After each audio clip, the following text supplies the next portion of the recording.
பிரியமானவர்களே, இயேசு கிறிஸ்துவின் நாமத்தில் உங்களுக்கு என் அன்பின் வாழ்த்துக்கள். இது ரொம்ப அழகான செடிகள், மரங்களை பார்க்குறீங்கள. இந்த செடி பார்க்குறதுக்கு ரொம்ப அழகாக இருக்கு. வேறு எங்கேயும் இந்த மாதிரி நான் பார்த்ததே இல்லை. அதுக்கு பேர் பேர்னிங் புஷ் பிளான்ட்டான். அதாவது மோசைக்கு ஆண்டவர் தரிசனமாகும் போது பேர்னிங் புஷ், அந்த தீப்பிடிச்சு எரிகிற அந்த செடியை கண்டார்ல, ஒரு புஷ்ஷை கண்டாரு. அங்கிருந்து ஆண்டவர் பேசினார்ல, அதே பேருன்னு அதுக்கு வச்சிருக்கிறாங்க. ஆண்டோடைய சிருஷ்டிப்பு பார்த்தீங்களா எவ்வளோ அழகாக இருக்குது, டிஃப்ரெண்ட்டாக இருக்குது. இந்த மாதிரி இங்கே ஒவ்வொரு மரங்களும் ஒவ்வொரு செடிகளும் விதவிதமான கலரில் ரொம்ப அழகாக இருக்குது. அதை பார்க்க பார்க்க நம்முடைய உள்ள நம்மளை அறியாமலே ஆண்டவரை துதிக்க ஆரம்பிக்கும். இவ்வளோ அழகான காரியத்தெல்லாம் எங்களுக்காக சிருஷ்டித்திருக்கிறீரே ஆண்டவரேன்னு சொல்லி. அது மாதிரி தேவனுடைய சிருஷ்டிப்பை பார்த்து மகளன்னு நம்ம துதிக்கணும். சரி, இந்த நாளில் ஆண்டவர் நமக்கு என்ன வார்த்தை வைத்திருக்கிறான்னு சொன்னால், 2 கொரிந்தியர் 3:17 கர்த்தரே ஆவியானவர், கர்த்தருடைய ஆவி எங்கேயோ அங்கே விடுதலையும் உண்டு. அதாவது சில காரியத்தில் விடுதலை இல்லாமல் நீங்கள் தவித்து கொண்டிருக்கிறீங்க. இந்த பாவத்தை விட முடியல, ரகசியம் இந்த பாவம் என்னை தொடர்ந்துகிட்டே இருக்குது, இதை வெளியே சொல்றதுக்கும் பயம், விடவும் முடியல, இது வேண்டான்னு நினைக்கிறேன், ஆனால் தொடர்ந்துகிட்டே இருக்குது, ஒரு விடுதலை வேணுமே. பயம், உள்ளத்தின் ஆழத்துக்குள்ள பயம் துரத்திக்கிட்டே இருக்குது, தூங்க முடியல நிம்மதியா. நான் பகலெல்லாம் மற்றவங்களோட சேர்ந்து இருக்கும் போது தெரியல, தனியா இருக்கும்போது பயம் அப்படியே வாட்டுது, பயத்தின் வேதனை. சில சமயத்துல மன அழுத்தம், அப்படியே ஒரு குழப்பம். இந்த மாதிரி மன குழப்பம், மன அழுத்தம், ஒரு மாதிரி போராட்ட, சோர்வு, பலவீனம், சரீரத்தில் இந்த பாதிப்பு, ஒரு விடுதலை வேணும். இந்த மாதிரி ஏதோ ஒரு காரியத்தில் உங்களுக்கு விடுதலை தேவை. அதுக்கு என்ன முயற்சி பண்றீங்க, மருத்துவம் செய்றீங்க, ட்ரை பண்ணி பார்த்துட்டீங்க, ஒன்றும் நடக்கலை. ஆனால் நமக்கு ஒரு முக்கியமான ஆயுதத்தை தேவன் தந்திருக்கிறார், பரிசுத்த ஆவியானவர். அவர் நம்ம மீது இறங்கி வந்துட்டா விடுதலை உண்டாக்கி விடும்.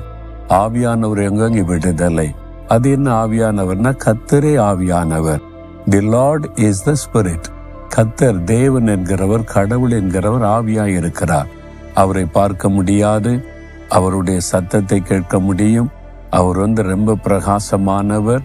ஆனால் அவர் பரிசுத்த ஆவியானவராக வந்து நமக்குள்ளே வாசம் பண்ணுகிறார். அப்ப ஆண்டவரிடத்துல அந்த பரிசுத்த ஆவியினால் என்னை நிரப்பும், என்னை ஆட்கொள்ளும் என்று தாகத்தோடு கேட்கும்போது தேவன் தம்முடைய ஆவியை நமக்குள் அனுப்பி ஒரு விடுதலையின் வாழ்க்கையை தருகிறார். எல்லாவற்றிலும் விடுதலை. எந்த ஒரு காரியத்துக்கு அடிமைப்பட்டிருந்தாலும் உன்னுடைய சமாதான, சந்தோஷம் எல்லாமே பாதிக்கப்பட்டு விடும். ஒரு முழு விடுதலை இருந்தாதான் மன மகிழ்ச்சி, சந்தோஷம், எப்பவும் களி கூறுதல் இருக்கும். உன்னுடைய சரீரத்திலே ஒரு விடுதலை தேவையா இருக்கலாம், மனதளவிலே விடுதலை தேவையா இருக்கலாம், சிந்தனையில் ஒரு விடுதலை தேவையா இருக்கலாம், உன்னுடைய ஆவியிலே விடுதலை தேவையா இருக்கலாம். எந்த காரியத்தில் உங்களுக்கு விடுதலை தேவை? இப்போ அந்த பரிசுத்த ஆவியானவர் என் மேல இறங்கணும்னு நீங்க ஜெபிக்கும் போது தேவன் தம்முடைய ஆவியை உங்களுக்குள்ள அனுப்புவார். அந்த பரிசுத்த ஆவிக்குள்ளே நிரம்பி ஜெபிக்க ஜெபிக்க ஜெபிக்க ஒரு விடுதலையின் வாழ்வு உங்களுக்குள்ள இருக்கும். அனுதினம் அந்த பரிசுத்த ஆவியில நிரம்பி நாம ஜெபிக்கணும்.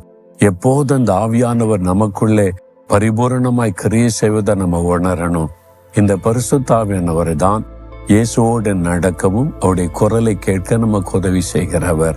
அவரை தரிசிக்கவும் அவர் நம்மோடு இருக்கிறதை உணர்ந்து கொள்ளவும் நமக்கு உதவி செய்கிறவர் இந்த பரிசுத்த ஆவியானவர்.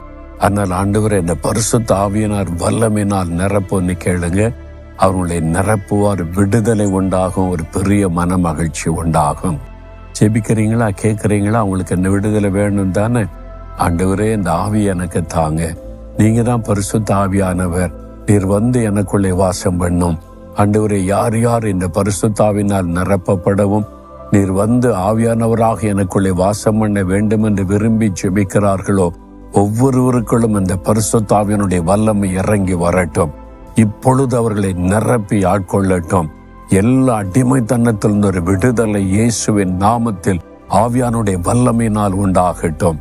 இயேசுவின் நாமத்தில் ஆமேன், ஆமேன்.